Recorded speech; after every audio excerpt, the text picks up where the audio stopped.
Bom dia a todos, bom dia senhores e senhoras vereadores, bom dia senhores e senhoras da Secretaria de Educação aqui de Pacatuba. É um prazer estar aqui com vocês, podendo ministrar essa palestra, falar um pouquinho sobre mim, sobre meu trabalho, minha história de vida. E primeiramente quero agradecer à Secretaria de Educação, principalmente a Sâmia, pelo convite. E estou muito feliz em poder participar desse evento da Semana de Inclusão da Pessoa com Deficiência. Como deficiente físico, é uma satisfação, é um orgulho poder estar aqui representando milhares de pessoas que hoje estão pleiteando entrar no mercado de trabalho, pleiteando voltar a estudar. Então é realmente muito gratificante. Quando a Sâmia me disse que o tema era transformando conhecimento em ação, né? Eu me identifiquei bastante, porque tem muito a ver com a minha história após a deficiência. Bom, mas para isso eu vou então falar um pouquinho sobre mim, para vocês entenderem o porquê que eu me identifiquei com esse tema, tá? Bom, como o nosso amigo Glauber me apresentou, né? Eu sou administrador de empresas e eu trabalhei muitos anos como executivo de vendas na área comercial de algumas empresas multinacionais aqui no Brasil. Então, no ano de 2002, eu trabalhando como executivo de vendas, eu viajava bastante. Eu comecei trabalhando aqui em Fortaleza, numa empresa, e quando eu fui efetivado, eles me transferiram para Teresina.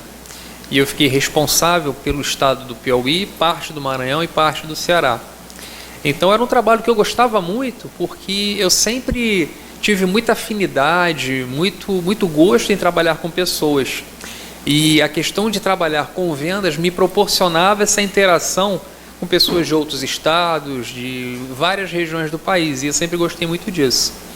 Na época, eu só não era assim 100% feliz, porque eu tive que trancar minha faculdade, eu ainda não era formado, eu estava iniciando a faculdade de administração, e também tive que ficar distante da minha família.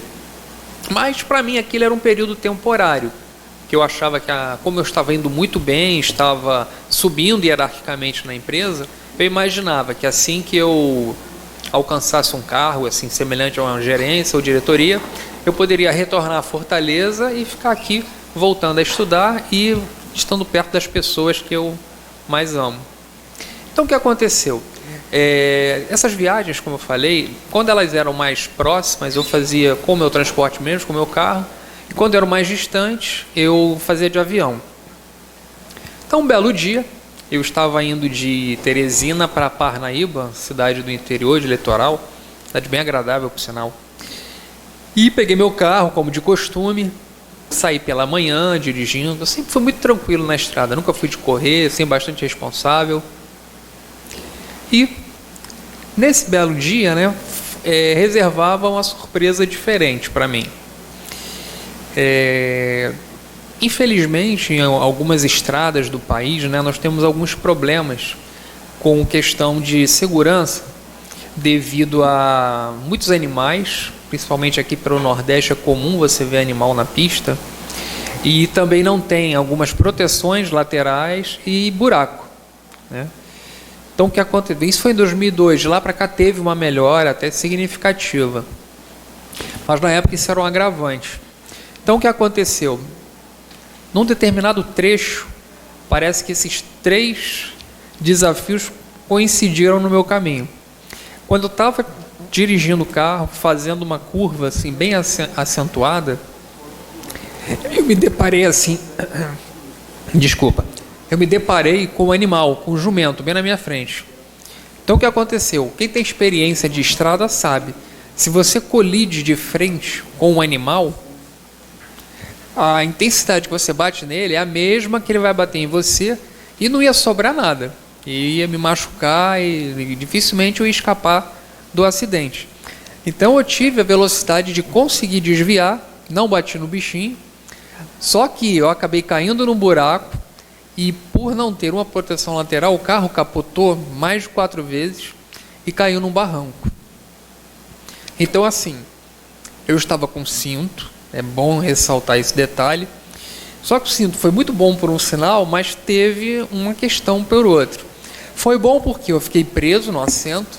Se eu não tivesse com o cinto, eu fatalmente seria ejetado do carro e não ia sobrar nada do Agnes para contar a história. Mas com o cinto eu fiquei bem preso. Só que, como eu fiquei muito preso no assento, todo o impacto acabou sendo no meu pescoço. Então, assim, eu acabei tendo uma lesão na minha cervical, chamada pela medicina de lesão de chicotada. Porque quando você está preso, todo o impacto vai no pescoço, e eu vou fazendo sucessivos movimentos para frente e para trás, e devido a isso eu fraturei 3 a 4 vértebras do pescoço. Ou seja, eu realmente quebrei o pescoço. E quando você fratura a cervical e alcança a coluna vertebral, você tem a lesão medular. E isso automaticamente, quando você lesiona, você torna-se tetraplégico. Ou seja, você perde os 4 movimentos dos 2 membros superiores e 2 inferiores. E além disso, como o carro capotou, eu bati muito com a minha cabeça e acabei tendo um traumatismo no crânio. E isso me deixou desacordado por muitos dias. Então, assim, se os amigos presentes ainda não acreditavam em milagre, eu estou aqui para contar uma história e vocês podem ver que realmente existe. Porque você ter uma lesão medular, mais um traumatismo no crânio e conseguir escapar, realmente não é... A presença de Deus foi muito forte. O anjo da guarda estava de plantão no dia. Então, assim, de lá para cá eu fui internado, né? Fiquei mais de 20 dias em coma e aos poucos fui reacordando. Então, assim, quando eu acordei eu percebi que não tinha mais movimentos e era uma nova realidade. Então, o que aconteceu? A primeira sensação que eu tive é que eu tinha chegado o quê? No fundo do poço. Mas assim, por outro lado, estar no fundo do poço também tem suas vantagens, né? Porque você não tem mais para onde cair. Então você está ali e quando eu cheguei a essa consciência, eu percebi que a partir dali, tendo aquela real consciência do meu estado atual, eu tinha que tomar uma decisão. Ou seja, ou eu me entregava àquela situação como uma pessoa inválida, com deficiência, sem ação, triste, cabisbaixo, depressivo, ou eu encarava aquilo como uma grande oportunidade que Deus me deu para reagir e escrever uma nova história, numa história o qual eu seria o protagonista dela. E foi isso que eu decidi fazer. Então, assim, o que eu fiz? Uma das primeiras coisas que eu percebi que eu tinha que me reinventar. Eu passei a ficar cadeirante. No início eu não tinha. Hoje eu já tenho movimentos parciais do braço que já me dão uma certa independência. Eu consigo escrever lentamente, uso o computador, faço muitas coisas. Mas na época eu não mexia rigorosamente nada. Então eu tinha que me reinventar.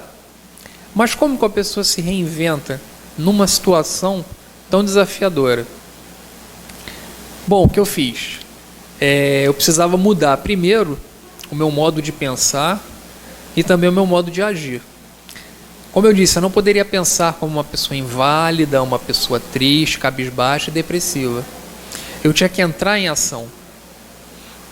Tanto a importância do nosso tema é entrar em ação, porque tem poder quem age. Quando você começa a agir e tirar do papel, tirar da cabeça só os planos e executar, é que a coisa começa a funcionar. Então eu me reinventei e procurei também me automotivar, porque realmente para sair de uma situação delicada, desafiadora, você tem que ter motivação. Mas eu não poderia terceirizar essa motivação. Eu ia estar dependendo das pessoas para tudo, né, para as coisas mais simples devido à tetraplegia, mas o fato de me motivar tinha que partir de mim mesmo. E é o que eu costumo dizer, existem 2 formas de você se automotivar. Primeiro, é você fugindo da dor, e segundo é buscando o prazer. Então o que eu fiz? Para fugir da dor, para sair daquelas dificuldades, eu busquei fazer coisas que eu gostava, que me jogassem para cima. Se eu não tivesse ficado tetraplégico, com certeza eu poderia voltar a fazer algum esporte, que eu sempre gostei, ou voltar a tocar um instrumento, por exemplo. Durante a minha adolescência toda eu toquei piano.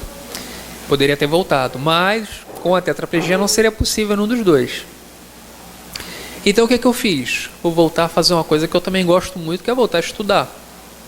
Então eu estudei, me preparei, e a partir disso eu estabeleci 2 metas para mim, porque é muito importante você ter metas. Se você não tem meta, você não está vivendo, você fica igual o Zeca Pagodinho, deixa a vida me levar, né? Mas se isso é bom para ele que vende disco e ganha dinheiro, para a gente não é verdade?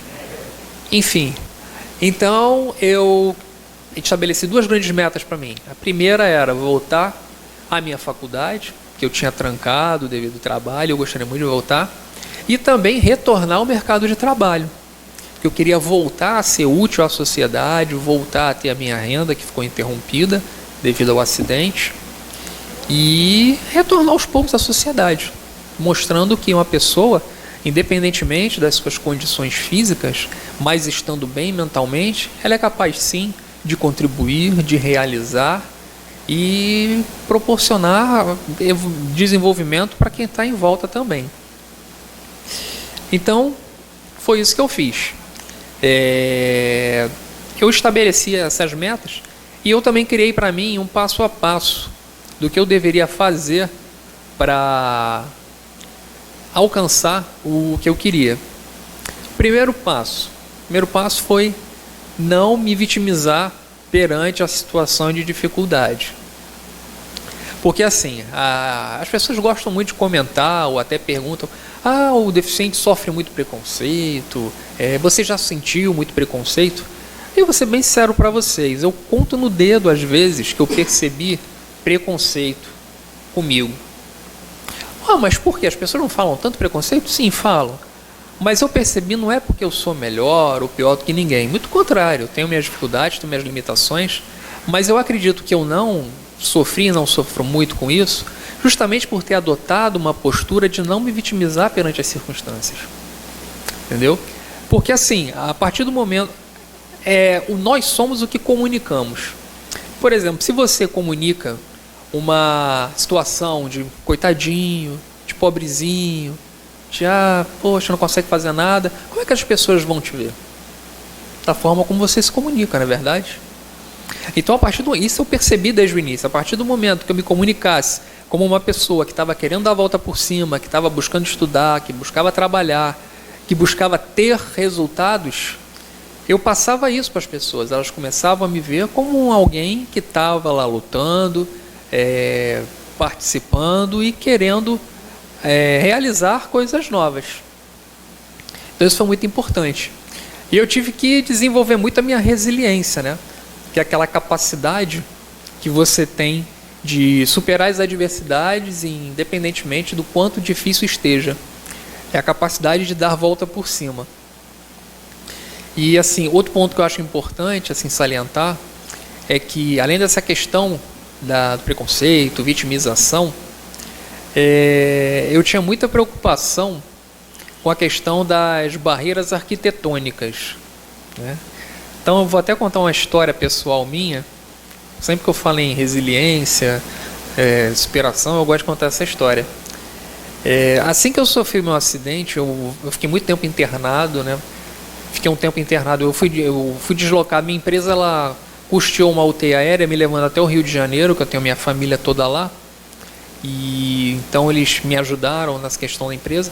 E depois eu voltei para Fortaleza, 3 meses depois, para ficar hospitalizado no Hospital Sara Kubitschek aqui, que é referência em pessoas com deficiência, um excelente lugar. E quando eu voltei para casa, mais ou menos uns 7 meses depois da internação, eu recebia muita visita de amigos. Dá licença, só tomar aqui um golinho antes. Fala muito da...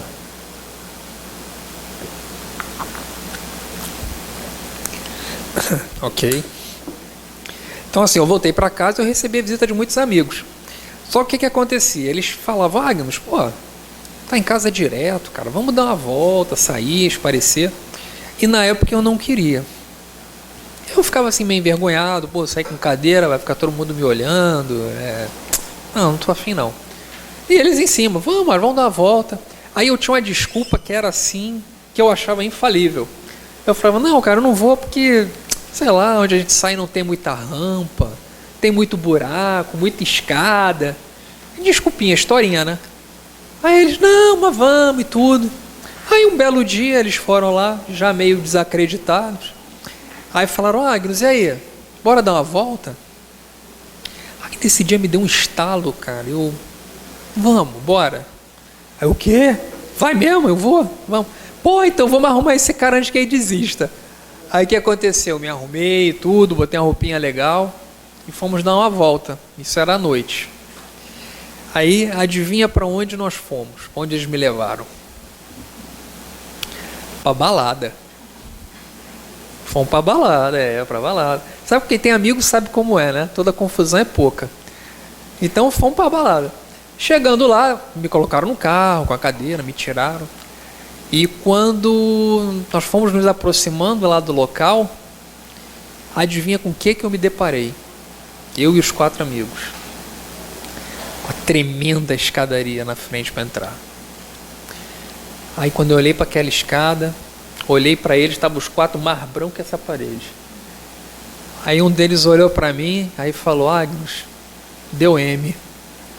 Aí eu falei, não, cara, peraí, deu M não, pô, vocês me tiraram de casa meses me enchendo o saco para sair. Aí hoje que eu saio, vocês são 4, eu tenho 4 rodas, pega um em cada roda e a gente sobe, pô, vocês fazem academia para quê? Beleza, aí fomos subindo, foi mó barato, foi uma distração, a gente se divertiu a beça. Aí quando terminou, descemos a escada, né, para descer todo o Santa Ajuda, é mais fácil. E entramos no carro e voltamos para casa. Só que essa noite ainda reservava muitas emoções. A noite estava só começando, tinha muita surpresa ainda para acontecer. Para uma primeira noite foi inesquecível. Enfim, chegando em casa, né, eles me tiraram do carro, botaram na cadeira. E eu moro num apartamento. Tá? Chegando no prédio, saí do subsolo, né? Fomos pro subsolo, saí. Aí, à medida que eu fui indo na direção do elevador, eu percebi que estava tudo alagado em volta dele. O que aconteceu? Interfonei para a portaria, falei com o porteiro. Aí ele falou, Agnus, é o seguinte, cara, a gente teve um acidente aqui no prédio, estourou um cano hidráulico aqui, e cara, tá tudo alagado, entrou água no elevador. Legal. Só que tem um detalhe que eu esqueci de falar, eu moro em prédio, só que eu moro no 15º andar. Aí, se os caras ficaram brancos quando viram a escada, imagina para subir 15 andares. Aí o que tinha falado deu M na primeira vez, ele olhou para mim, filosofou, só que eu não posso dizer o que ele disse, né? Aí o que aconteceu? Aí eu falei, cara, não tem jeito não, me pega no colo, vamos subir. Rapaz, mas para subir esses 15 andares foi uma novela. E a escada era um pouco apertada, então a cadeira não podia nem me levar subindo, né? Teve que desmontar a cadeira e foi no braço, foi na raça mesmo. E a escada quente pra caramba, e os 4 para me levar, e o pior é isso, os 4 estavam completamente bêbados. Então a emoção foi grande, então era um escorregando, era um puxando pelas minhas orelhas, um puxando pelas calças, pela cueca, eu escorregava. E estava quente, os caras inventaram de tirar a camisa e passando aquele peito cabeludo na minha cara. Rapaz, foi horrível. Foi a visão do inferno. Mas enfim, quando chegamos lá em cima, todo mundo cansado, rindo pra caramba. Imagina, né? Foi super divertido. Aí eu fui deitar, me colocaram na cama e eu passei essa noite em claro, não consegui dormir. Não consegui dormir porque eu estava assim num êxtase tão grande que eu tinha percebido que a maior dificuldade que eu tinha não era as tais barreiras arquitetônicas, não era a falta de rampa, não era a escada. Isso sim é muito importante. Mas a partir daquela noite eu eliminei a maior barreira que eu tinha, que eram as barreiras psicológicas. Então a partir dali eu estava realmente conseguindo escrever uma nova história. Então, o que eu gostaria de salientar para vocês? É importantíssimo darmos atenção a esses 2 pontos. Quando você consegue resolver a questão das barreiras arquitetônicas, quando vocês promovem leis, ações para consertar as calçadas, acertar as escadas, principalmente nos lugares de maior movimento da cidade, principalmente escolas, hospitais, você está dando uma oportunidade das pessoas saírem de casa, das pessoas se ressocializarem, e aí você começa sim a eliminar o mais importante, que são as barreiras psicológicas que ficam na cabeça da pessoa com deficiência. Então, é muito importante a gente salientar esse fato. E como eu falei das metas, né? Essa foi a primeira meta, não me vitimizar. A segunda foi estabelecer metas e objetivos. E eu estabeleci essas duas grandes metas. Como eu falei, quem não estabelece meta não consegue chegar a lugar nenhum. Você fica numa zona de conforto, você não age. E para uma pessoa com deficiência, não existe nada pior do que estar numa zona de conforto. Infelizmente tem muitos dentro de casa, deitados, só vendo televisão. Televisão não contribui em nada, entendeu? E a ressocialização é muito importante. E quando você dá essa condição de escola, de trabalho, a pessoa fica estimulada e estabelece as suas metas. E o terceiro passo foi adotar um comportamento autorresponsável. Como eu disse, eu fiquei dependente das pessoas para tudo, as coisas mais simples. Mas eu não poderia deixar que a tetraplegia me deixasse dependente mentalmente das pessoas. Eu tinha que ter responsabilidade de tudo que eu ia fazer, das minhas ações, das minhas responsabilidades, e não terceirizar isso para todos. Então, afim, o importante tudo isso que eu realizei até hoje, o que aconteceu? Eu estabeleci aquelas duas metas que eu falei, vocês lembram, né? Que é voltar a estudar e voltar a trabalhar. E com mais ou menos 2 anos e pouco, eu consegui realizá-las. Com 2 anos eu voltei à minha faculdade, voltei aos poucos para a UES, terminei meu curso de administração e após terminar, como eu disse, eu gosto de estudar, gosto de me especializar, eu fiz outras formações e também voltei a trabalhar. E o mais legal, o mais interessante é que eu consegui retornar trabalhando na mesma empresa que eu trabalhava antes do acidente, fazendo praticamente a mesma função. Claro que viajando menos, podendo executar o trabalho por home office, através do computador, falando com todos os meus clientes, e os mais próximos eu visitava, mesmo de cadeira, e consegui voltar a fazer as atividades muito semelhantes a que eu fazia antes. Então, assim, com o tempo, eu gosto de desafios, eu gosto de coisas novas. Eu acabei saindo dessa empresa e decidi realizar um sonho que eu tinha guardado já há um tempo, que era de fazer um curso voltado para o desenvolvimento pessoal. Como eu falei, eu gosto muito de trabalhar com pessoas. E na época que eu era executivo, eu admirava muito a carreira dos palestrantes. Sempre que tinha algum evento na empresa ou alguma viagem que eu fazia, eu assistia algumas palestras. E eu achava incrível aquilo, o cara passando experiência de vida, passando conhecimento, ensinando os outros, as outras pessoas, e aquilo realmente me fascinava muito. Então eu resolvi, quando eu saí dessa empresa, eu resolvi estudar, e eu fiz um curso de formação em palestrante também, de inteligência emocional, formação em coaching, e hoje eu realizei meu sonho, trabalho dando palestras, como eu estou tendo o prazer de estar aqui com vocês, e faço atendimentos, treinamentos em individuais, treinamentos em grupos, de inteligência emocional, ensinando a pessoas a superarem, a ter mais resiliência, como estabelecer metas da forma correta, desenvolver o seu foco, ter um foco visionário, ter uma visão de futuro positiva. Então, são esses treinamentos que hoje eu ministro. E assim, o que eu posso falar para vocês? Que eu consegui esse caminho, essas conquistas, porque realmente eu nunca quis me ver como uma pessoa debilitada, independentemente das condições físicas. Porque a maior deficiência, ela está na nossa mente. A partir do momento que você acha que não vai ser possível alcançar seus sonhos, realizar suas metas, não tem como, que só depende de você. E Foi um prazer estar aqui com vocês, tá? Contar um pouco da minha história. Espero ter contribuído. Parabenizo aos vereadores por essa preocupação com a causa. Isso demonstra o quanto vocês estão engajados com a sociedade, com a população de Pacatuba. E parabéns aos professores também, à Secretaria de Educação, pela realização desse evento. E foi um prazer estar aqui. Contem comigo no que precisarem, a Sâmia sabe disso. E desejo um ótimo dia, uma excelente semana de inclusão para todos os presentes. Muito obrigado.